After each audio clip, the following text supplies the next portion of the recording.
ونصلي على رسوله الكريم اما بعد فاعوذ بالله من الشيطان الرجيم بسم الله الرحمن الرحيم رب اشرح لي صدري ويسر لي امري واحلل عقدة من لساني يفقهوا قولي۔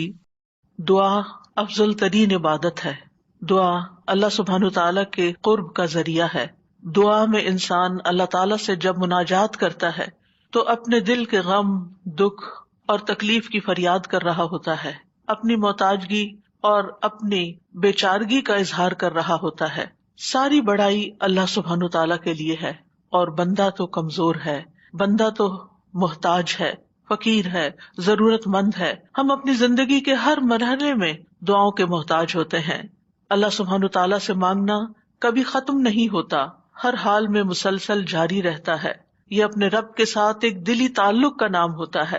اس لیے جب ہم یہ محسوس کرتے ہیں کہ ہمارا رب قریب ہے، ہمارا رب ہمیں جواب دیتا ہے، تو پھر ہمارے اندر زیادہ سے زیادہ دعا کرنے کا شوق پیدا ہوتا ہے، اور ہمیں زیادہ سے زیادہ اس بات کی طلب اور تڑپ ہوتی ہے کہ ہم اپنے رب سے خوب خوب مانگیں۔ تو ہمارا رب ہمارے قریب ہے، ہمارا رب ہماری پکار کا جواب دیتا ہے۔ ارشاد باری تعالیٰ ہے، ان ربی قریب مجیب۔ اس کو پورے احساس کے ساتھ، شوق کے ساتھ، محبت کے ساتھ کہیں، ان ربی قریب مجیب، پورے یقین کے ساتھ، تاکہ آپ کی دعاؤں کے اندر ایک اثر پیدا ہو جائے، دعائیں قبول ہو جائیں۔ دعا مانگنے کے آداب میں سے یہ ہے کہ انسان سب سے پہلے اللہ سبحانہ تعالیٰ کی حمد و ثنا بیان کرے۔ ابن مسعود رضی اللہ عنہ کہتے ہیں، جب کوئی آدمی اللہ سے سوال کرنے کا ارادہ کرے، یعنی دعا مانگنے کا ارادہ کرے، نیت کرے، تو پہلے وہ اللہ کی ایسی حمد و ثنا بیان کرے جو اس کے لائق ہے، پھر نبی صلی اللہ علیہ وسلم پر درود بھیجے، اس کے بعد دعا کرے۔ تو گویا پہلے اللہ تعالیٰ کی تعریف، پھر درود شریف، اور پھر اپنی حاجت اور اپنا سوال۔ بس اس طرح کرنے سے ممکن ہوگا کہ وہ کامیاب ہو جائے، یعنی اس کی دعا پوری ہو جائے۔ مسند احمد کی ایک روایت میں آتا ہے، رسول اللہ صلی اللہ علیہ وسلم نے ایک آدمی کو نماز میں دعا کرتے ہوئے سنا کہ اس نے نہ اللہ عز و جل کا ذکر کیا اور نہ ہی نبی صلی اللہ علیہ وسلم پر درود پڑھا، یعنی جو آخر میں ہم اتحیات میں پڑھتے ہیں۔ تو رسول اللہ صلی اللہ علیہ وسلم نے فرمایا، اس نے جلد بازی سے کام لیا۔ پھر اسے بلایا اور اسے اور دوسروں سے فرمایا، جب تم میں سے کوئی شخص نماز پڑھے تو پہلے اپنے رب کی تعریف و ثنا کرے۔ تو ہم نماز شروع کرتے ہیں اللہ اکبر کہہ کر، تو سب سے پہلے ہاتھ باندھ کر کیا کرتے ہیں؟ سبحانک اللہم و بحمدک و تبارک اسمک و تعالی جدک، اللہ تعالیٰ کی تسبیح بیان کرتے ہیں، حمد کرتے ہیں، اللہ تعالیٰ کی بڑائی بیان کرتے ہیں۔ اس کے بعد سورۃ الفاتحہ پڑھتے ہیں تو وہاں بھی اللہ تعالیٰ کی سب سے پہلے حمد و ثنا کرتے ہیں، اللہ تعالیٰ کی صفات کا ذکر کرتے ہیں، پھر اس کے بعد دعا مانگتے ہیں۔ اسی طرح جب ہم نماز کا اختتام کر رہے ہوتے ہیں تو نماز کے اختتام پر بھی اللہ تعالیٰ کی تعریف کے بعد پھر ہم درود شریف پڑھتے ہیں، اور نماز کے بالکل آخری حصے میں پھر جتنی چاہیں دعائیں مانگیں، پھر دعائیں قبول بھی ہوتی ہیں۔ تو یہ نماز کے اینڈ پر، یعنی پہلے حمد و ثنا، اللہ کا ذکر، تسبیحات، جیسے رکوع میں تسبیح، اور پھر رکوع سے اٹھتے ہوئے اللہ تعالیٰ کی تعریف، اور پھر مختلف ارکان ادا کرتے ہوئے بار بار اللہ اکبر کا کہنا، اور پھر اس کے بعد یہ کہ جب سارے کام پورے ہو جاتے ہیں تو پھر اللہ تعالیٰ سے مانگا جاتا ہے کہ اللہ تعالیٰ تو ہمیں عطا کر۔ تو جس نے پہلے اپنے رب کی تعریف کی، پھر نبی صلی اللہ علیہ وسلم پر درود پڑھا، اور پھر اس کے بعد دعا کی، تو اس کی دعا قبول ہوگی۔ جہاں تک اللہ سبحانہ تعالیٰ کی تعریف کا، حمد و ثنا کا تعلق ہے، تو اس میں ہم قرآن مجید کی طرف اگر رجوع کریں تو سب سے بہترین ثنا اور دعا اور اللہ تعالیٰ کی تعریف کا آغاز سورۃ الفاتحہ سے ہوتا ہے۔ الحمد للہ رب العالمین الرحمن الرحیم مالک یوم الدین ایاک نعبد و ایاک نستعین اہدنا الصراط المستقیم صراط الذین انعمت علیہم غیر المغضوب علیہم ولا الضالین۔ سورۃ الفاتحہ اللہ تعالیٰ کی حمد و ثنا پر مشتمل سورت ہے۔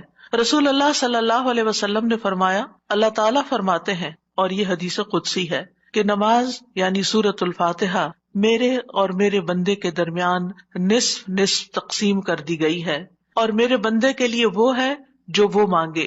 جب بندہ الحمد للہ رب العالمین کہتا ہے تو اللہ تعالیٰ فرماتے ہیں، میرے بندے نے میری حمد بیان کی.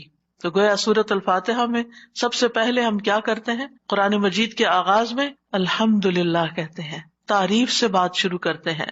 پھر فرمایا اور جب وہ الرحمن الرحیم کہتا ہے تو اللہ تعالیٰ فرماتا ہے میرے بندے نے میری ثنا کی، یعنی میری تعریف بیان کی. اور جب وہ مالک یوم الدین کہتا ہے تو اللہ تعالیٰ فرماتے ہیں میرے بندے نے میری بزرگی بیان کی، یا فرماتا ہے کہ میرے بندے نے اپنے کام میرے سپرد کر دیے. اور جب وہ ایاک نعبد و ایاک نستعین کہتا ہے تو اللہ تعالیٰ فرماتا ہے یہ میرے اور میرے بندے کے درمیان ہے، اور میرے بندے کے لیے وہ ہے جو اس نے مانگا ہے، میرے بندے کے لیے وہ ہے جو اس نے مانگا ہے. تو گویا قرآن مجید کی پہلی سورت میں ہی ہمیں مانگنے کا ادب سکھا دیا گیا کہ مانگنے کے لیے سب سے پہلے اللہ تعالیٰ کی حمد و ثنا کرو، اللہ تعالیٰ کی تعریف بیان کرو.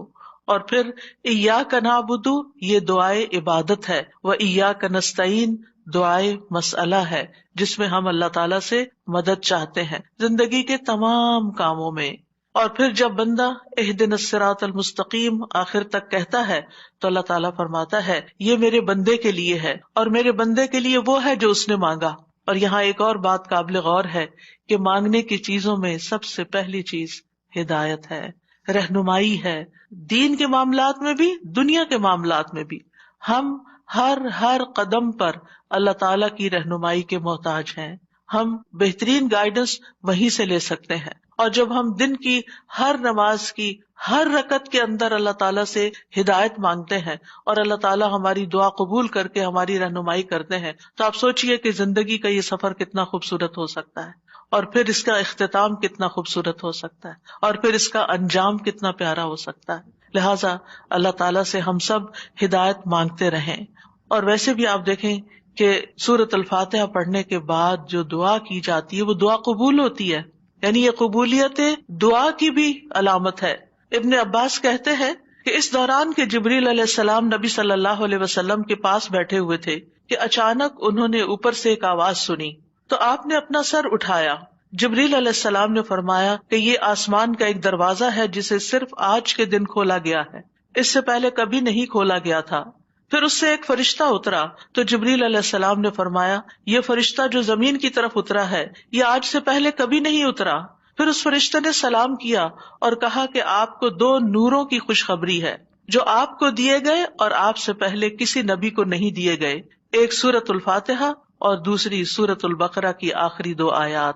جب بھی آپ ان دونوں میں سے کوئی بھی دعائیا جملے پڑھیں گے، یعنی اہدنا الصراط المستقیم اور وہاں پر آمن الرسول کے آخر میں جو دعائیں آتی ہیں، تو آپ کو مانگی ہوئی چیز ضرور عطا کر دی جائے گی. تو اس لیے سورۃ الفاتحہ پڑھ کے بھی آپ دعا شروع کر سکتے ہیں، اور اسی طرح آمن الرسول جب پڑھیں اس وقت کی دعائیں بھی توجہ سے، اور اس کے ساتھ مزید دعائیں بھی. یعنی یہ دعا تو ہم مانگیں گے ہی اہدنا الصراط المستقیم. اور پھر آپ دیکھیے جب ہم پریشان ہوتے ہیں، ہم فکر مند ہوتے ہیں، ہم بیمار ہوتے ہیں، تو اس موقع پر بھی ہمیں رہنمائی کی ہی ضرورت ہوتی ہے کہ اب اس مسئلے کے حل کے لیے، اس بیماری کے علاج کے لیے، اس مشکل سے نکلنے کے لیے ہم کیا کریں. پھر اللہ تعالیٰ راستہ دکھا دیتا ہے اور ہم اس راستے کو اختیار کرتے ہیں اور اس مشکل سے باہر آ جاتے ہیں. تو اس لیے انسان کو ان دونوں چیزوں پر پورا اعتماد ہونا چاہیے. اور پھر آپ دیکھیے کہ حمد ہوتی کیا ہے. حمد اصل میں اللہ تعالیٰ کی تعریف کے لیے لفظ استعمال ہو رہا ہے یہاں پر، یعنی محبت اور تعظیم کے ساتھ اللہ تعالیٰ کا کامل وصف بیان کرنا، اللہ تعالیٰ کی تعریف بیان کرنا. کیونکہ اللہ تعالیٰ اپنی ذات، اپنی صفات، اپنے افعال، یہ 3 لفظ یاد رکھیے گا، اپنی ذات، اپنی صفات اور اپنے افعال یعنی کاموں میں کامل ہے، پرفیکٹ ہے. اس کے علاوہ کوئی اور ایسا نہیں کہ جس کے اندر کمال ہو. یہ کمال صرف اللہ تعالیٰ کے لیے ہے. اس لیے تعریف بھی اللہ ہی کی. وَلِلَّهِ الْحَمْدُ رَبِّ السَّمَاوَاتِ وَرَبِّ الْأَرْضِ رَبِّ الْعَالَمِينَ، کہ سب تعریف اللہ ہی کے لیے ہے جو آسمانوں کا رب ہے، زمین کا رب ہے اور سارے جہان والوں کا رب ہے. کیونکہ اسی نے سب کو پیدا کیا، زمین و آسمان اور جو کچھ ان کے بیچ میں ہے. اور پھر یہ کہ ہر نعمت جو ہمیں ملی اسی کی طرف سے، سب چیزوں کو پیدا کرنے والا خالق وہ، ہمارا بھی خالق وہ، اور پھر اس کے بعد ہمارا مالک بھی وہ، ہمارا رازق بھی وہ. جو کچھ بھی ہمارے پاس ہے، وَمَا بِكُم مِّن نِّعْمَةٍ فَمِنَ اللَّهِ، اسی کی طرف سے ہے. اس لیے سب تعریف بھی اسی کی. جب سب کچھ دیا اس نے تو پھر شکر بھی اسی کا ادا کرنا چاہیے. اور پھر آپ دیکھیے کہ ہدایت کا سبب جو کتاب اللہ ہے وہ بھی اللہ نے ہمیں دی، لہٰذا اس پر بھی اللہ تعالیٰ کی تعریف. تو اللہ تعالیٰ نہ صرف یہ کہ دنیا میں بلکہ آخرت میں بھی تعریف کا حقدار ہے. الحمد للہ الذی لہ ما فی السماوات وما فی الارض وَلَهُ الْحَمْدُ فِي الْآخِرَةِ وَهُوَ الْحَكِيمُ الْخَبِيرُ. سب تعریف اللہ کے لیے ہے کہ جو کچھ آسمانوں میں ہے اور جو کچھ زمین میں ہے سب اسی کا ہے، اور آخرت میں بھی سب تعریف اسی کے لیے ہے. وہی کمال حکمت والا، ہر چیز کی خوب خبر رکھنے والا ہے. اور پھر اللہ تعالیٰ کی صفات کا جو ذکر ہے کہ کیوں نہ اس کی تعریف کی جائے، کیونکہ وہ تو مہربان ہے، رحمان اور رحیم ہے. اور اللہ تعالیٰ کی 100 رحمتیں ہیں جن میں سے صرف ایک اس دنیا کے لیے، باقی 99 آخرت کے لیے. اس لیے تعریف دنیا میں بھی اللہ کی اور آخرت میں بھی. اور پھر مالک یوم الدین بھی وہی ہے کہ جس دن ہمارے اعمال کا فیصلہ ہوگا، اس لیے تعریف اسی کی کہ اس نے یہ فیصلہ اپنے ہاتھ میں رکھا ہے. اور پھر ہم اسی کی عبادت کرتے ہیں. جس رب کی اتنی صفات ہوں پھر اس کی عبادت کیوں نہ کی جائے، اور اسی سے ہم مدد چاہتے ہیں، اور سب سے پہلے ہدایت چاہتے ہیں، اور پھر انعام یافتہ لوگوں میں شامل ہونا چاہتے ہیں. ان لوگوں میں نہیں جن پر رب ناراض ہے، اور ان میں بھی نہیں کہ جو بھٹکے ہوئے لوگ ہیں. تو سورۃ الفاتحہ میں جہاں دعا کا ادب بیان ہو رہا ہے وہاں اللہ تعالیٰ کی صفات کا بھی ذکر ہے، کیونکہ فَلِلَّهِ الْأَسْمَاءُ الْحُسْنَى فَادْعُوهُ بِهَا. سب اچھے اچھے نام اللہ کے ہیں، لہٰذا ان ناموں کے ساتھ اس کو پکارو، یعنی اس کی صفات بیان کر کے، اس کی تعریف کر کے اس کو پکارو.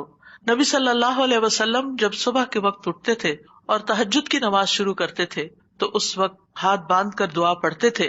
یعنی اذا قام من اللیل یتہجد قال، اس وقت کیا پڑھتے؟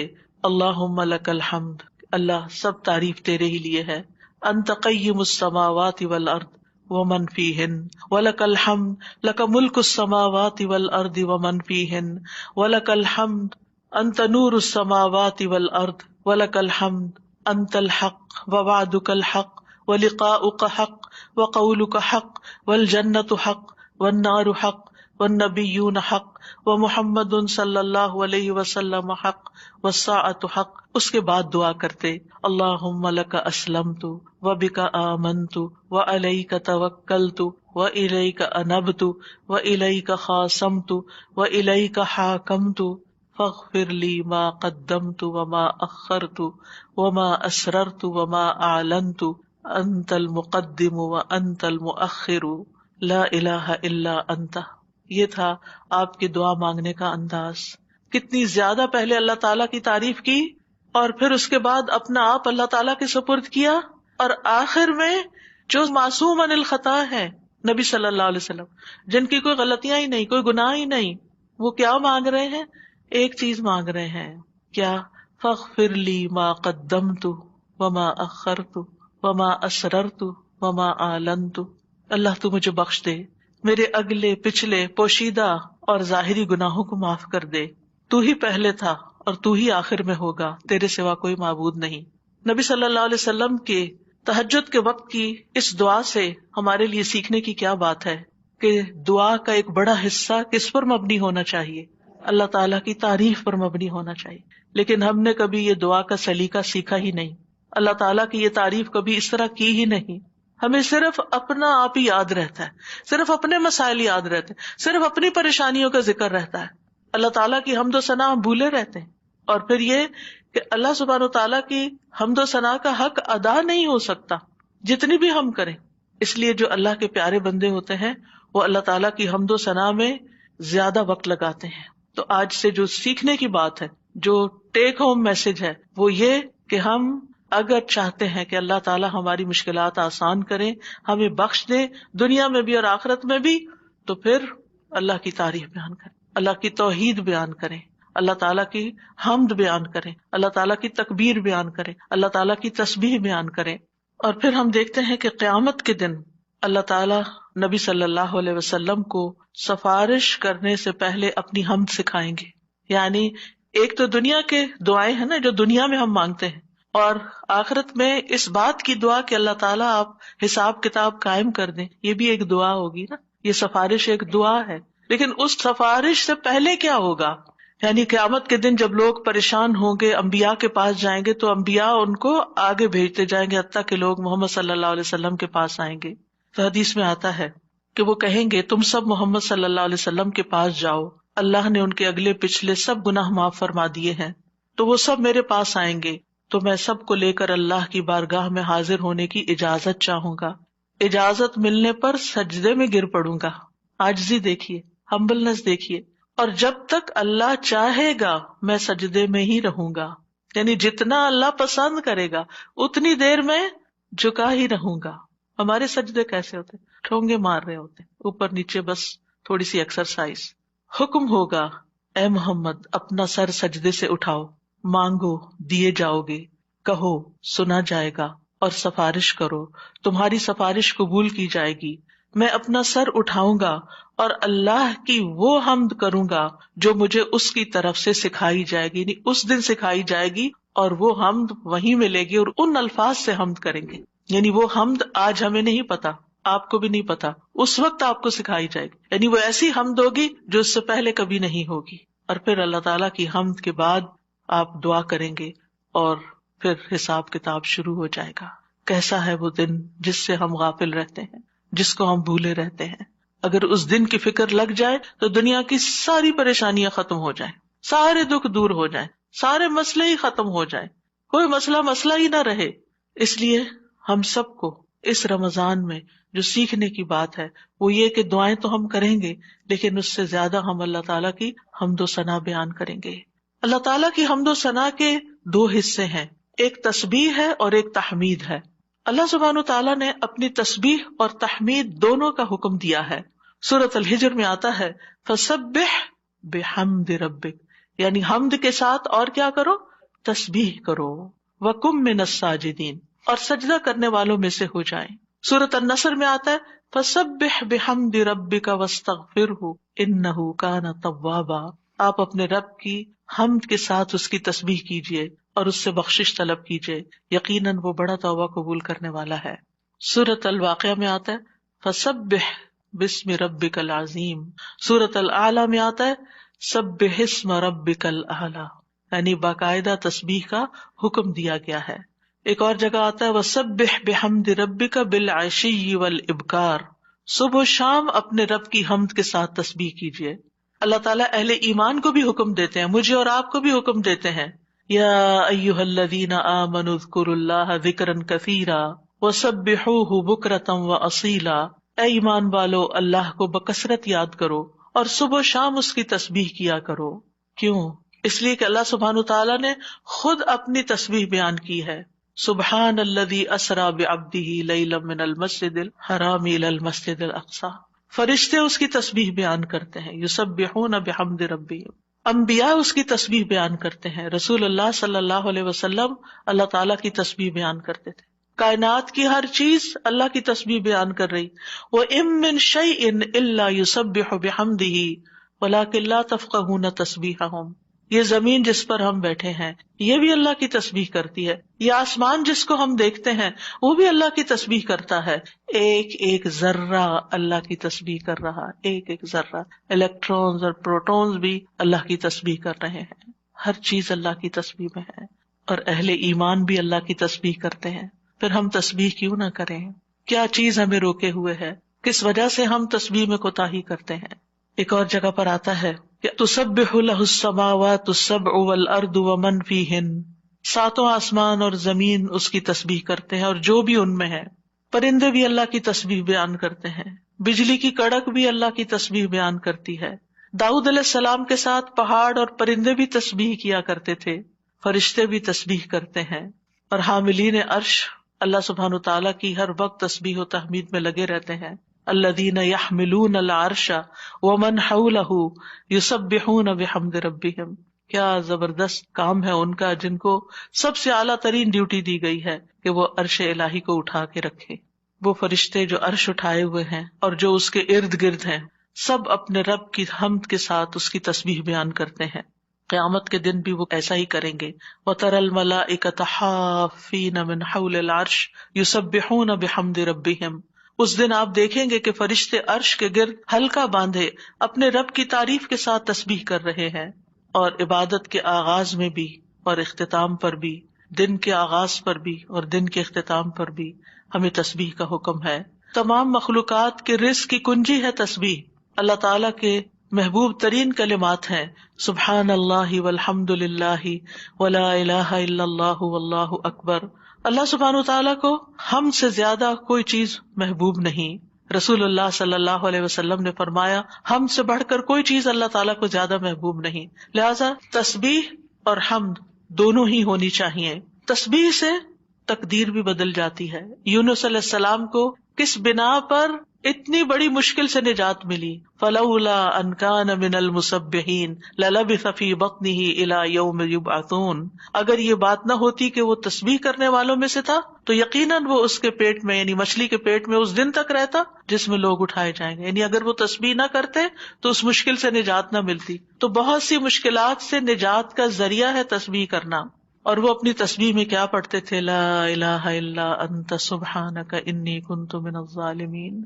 یہ تسبیح دل کی گھٹن اور سینے کی تنگی کا علاج بھی ہے. جب حالات مشکل ہو جائیں، دل غم سے بھر جائیں، سینے کے اندر گھٹن محسوس ہونے لگے، کوئی چیز اچھی نہ لگے تو تسبیح شروع کر دیں. لوگوں کی باتیں آپ کو پریشان کریں تو تسبیح شروع کر دیں. وَلَقَدْ نَعْلَمُ أَنَّكَ يَضِيقُ صَدْرُكَ بِمَا يَقُولُونَ فَسَبِّحْ بِحَمْدِ رَبِّكَ وَكُن مِّنَ السَّاجِدِينَ وَاعْبُدْ رَبَّكَ حَتَّى يَأْتِيَكَ الْيَقِينُ. ہم جانتے ہیں کہ بے شک آپ کا سینہ اس سے تنگ ہوتا ہے جو باتیں وہ کرتے ہیں. اور ایسا ہوتا ہے، ہم سب کے ساتھ بھی ہوتا ہے کہ خاص طور پر ہمارے دین کے رستے پر آنے کی وجہ سے جب لوگ باتیں کرتے تو ہمیں پریشانی لاحق ہوتی. لوگوں کی باتیں ہرٹ کرتی ہیں. تو اس کا علاج کیا ہے؟ اس کا علاج اپنے آپ کو ڈیفینڈ کرنا نہیں ہے، اپنی صفائیاں بیان کرنا نہیں ہے، جواباً اٹیک کرنا نہیں ہے. بد اخلاقی کے جواب میں بد اخلاقی کوئی نیکی نہیں ہوتی. اس کے جواب میں اپنے رب کی طرف رجوع کرنا ہے، اس کی تسبیح کرنی. اللہ تو پاک ہے، میں تو گناہگار ہوں. مجھ پہ اگر لوگ باتیں کرتے بھی ہیں تو میرا قصور ہو سکتا ہے، لیکن ساری پاکی تو تیرے ہی لیے ہے، ساری تعریف تو تیرے ہی لیے ہے. اور پھر سجدوں کی کثرت. پھر اسی طرح اگر انسان کے اندر بخل کے جذبات ہو، کچھ خرچ کرنے کو دل نہ چاہتا ہو، خوف آتا ہو، رات کا خوف ہو، دشمن کا خوف ہو، ڈر لگے، تو ایسی صورت میں بھی انسان کو تسبیح پڑھنی چاہیے. سبحان اللہ والحمد للہ ولا الہ الا اللہ واللہ اکبر. اور ویسے بھی ایک دفعہ سبحان اللہ اور الحمد للہ کہنے سے زمین و آسمان بھر جاتا ہے. اتنا بڑا اجر و ثواب ہے اس کا، یعنی معمولی چیز نہیں ہے. رسول اللہ صلی اللہ علیہ وسلم نے فرمایا اور سبحان اللہ اور الحمد للہ کہنے سے زمین و آسمان کی درمیانی فضا بھر جاتی ہے. گناہ جتنے بھی ہوں تسبیح اور تحمید کہنے سے معاف ہو جاتے ہیں. عرش الہی کے گرد بھی ان کلمات کی بھنبھناہٹ ہوتی ہے، یعنی وہاں بھی تسبیح پڑھی جاتی ہے. تسبیح پڑھنے والوں کے چہروں پر رونق آ جاتی ہے، حمد سے خیر و برکات نصیب ہوتی ہیں. امام ابن قیم کہتے ہیں جو ہمیشہ تسبیح کرتا ہے اس کے چہرے کے خطوط چمک اٹھتے ہیں، یعنی اس کا چہرہ روشن ہو جاتا ہے. اور جو ہمیشہ حمد پڑھتا ہے اس کے اوپر مسلسل خیرات و برکات اترتی رہتی ہیں. تو دونوں چیزیں مل جائیں تو چہرے کی رونق بھی ملے گی اور اس کے ساتھ ساتھ اللہ تعالیٰ کی طرف سے رحمتیں بھی آئیں گی. اور فرمایا جو ہمیشہ استغفار کرتا رہتا ہے اس کے لیے بند دروازے کھل جاتے ہیں. جن چیزوں میں رکاوٹ آئی ہوئی ہوتی، ہم اکثر شکایت کرتے رہتے ہیں اس چیز میں بندش ہے، اس میں بندش ہے. ان ساری بندشوں کا علاج تسبیح و تحمید میں ہے، لیکن ہم بھولے رہتے ہیں. ہم صرف پریشان رہتے ہیں اور پریشان ہو کر ذکر کرنا بھی بھول جاتے ہیں. اور یہ تو دنیا کے فائدے ہیں نا، لیکن قیامت کے دن میزان میں یہ کلمات بہت بھاری ہوں گے. آپ صلی اللہ علیہ وسلم نے ایک موقع پر اپنے ہاتھ سے 5 کا اشارہ کیا کہ یہ میزان میں بہت بھاری ہوں گے. کس قدر بھاری ہوں گے؟ اور پھر فرمایا سبحان اللہ والحمد للہ ولا الہ الا اللہ واللہ اکبر. اور 5ویں چیز، مسلمان کا فوت ہونے والا نیک بیٹا، اس کا باپ ثواب کی امید کے ساتھ اس پر صبر کرے. تو یہ 5ویں چیز ہے. یعنی اگر کسی والد یا والدہ یا والدین دونوں کا جوان بیٹا فوت ہو جائے اور وہ نیک بھی ہو، جس سے یہ توقع ہو کہ ہمارے مرنے کے بعد وہ ہمارے لیے دعائیں کرے گا، لیکن انسان اللہ کی خاطر صبر کر لیتا ہے، تو یہ صبر میزان میں بہت زیادہ وزنی ہو جائے گا. اور قیامت کے دن سب سے زیادہ بہترین بندے وہ ہوں گے جو دنیا میں سب سے زیادہ حمد کرنے والے ہوں گے. اللہ کی تسبیح اور تحمید کے مسنون کلمات بھی ہیں جو نبی صلی اللہ علیہ وسلم نے خود سکھائے. آپ صرف اتنا بھی پڑھ سکتے ہیں سبحان اللہ سبحان اللہ سبحان اللہ۔ آپ نے دیکھا ہوگا کچھ لوگوں کی گفتگو کا تکیہ کلام ہوتا ہے سبحان اللہ، ہر دوسری بات میں وہ سبحان اللہ کہہ رہے ہوتے ہیں۔ اور خاص طور پر سبحان اللہ سورج طلوع ہونے اور غروب ہونے سے پہلے 100 بار پڑھا جائے تو یہ 100 اونٹوں سے زیادہ بہتر ہے۔ پھر اسی طرح سبحان اللہ کا مطلب کیا ہے کہ اللہ تعالیٰ پاک ہے، کس چیز سے؟ ہر نقص سے اور ہر عیب سے، ہر شبیہ سے، ہر مثیل سے، نہ کوئی اس جیسا ہے نہ کوئی اس کی مثال ہے، یعنی ہر ایک میں نقص ہے، صرف اللہ ہی کامل ہے۔ تو اس کے کمال کی وجہ سے، یعنی وہ کامل ذات ہے، اس کے اندر کسی قسم کی کوئی کمی نہیں، کوئی عیب نہیں، کوئی خرابی نہیں، کوئی نقص نہیں۔ تو ہم جب کہتے ہیں سبحان اللہ تو اللہ تعالیٰ کو ہر طرح کے نقص سے پاک قرار دیتے ہیں، اور اس کے کمال میں بھی کوئی نقص نہیں، یعنی اللہ سبحانہ تعالیٰ میں کوئی عیب نہیں، اور پھر یہ کہ وہ کامل ہے اور اس کے کمال میں کوئی کمی نہیں، کچھ بھی کمی نہیں، یہ بھی تسبیح کا معنی ہوتا ہے۔ اور پھر یہ کہ اللہ سبحانہ تعالیٰ ہر کمی سے، کوتاہی سے اور